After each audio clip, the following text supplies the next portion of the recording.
নমস্কার। পূজার প্রদীপ ইত্যাদি তো আমরা প্রতিদিন জ্বালিয়ে থাকি, কিন্তু কিছু কিছু এমন হচ্ছে আমাদের প্রদীপের মধ্যে যদি কিছু জিনিস দেওয়া হয় তাহলে তার ফলাফল অন্য রকমের হয়ে যায়।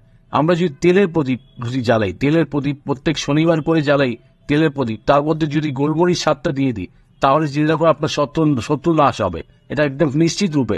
আর তারপরে যদি ঘিয়ের প্রদীপ প্রতিদিন যদি জ্বালানো হয় কর্পূর দিয়ে জ্বালালে আর্থিক বৃদ্ধি আপনার টনাটন থাকবে, খুব ভালো হবে আর্থিক বৃদ্ধি।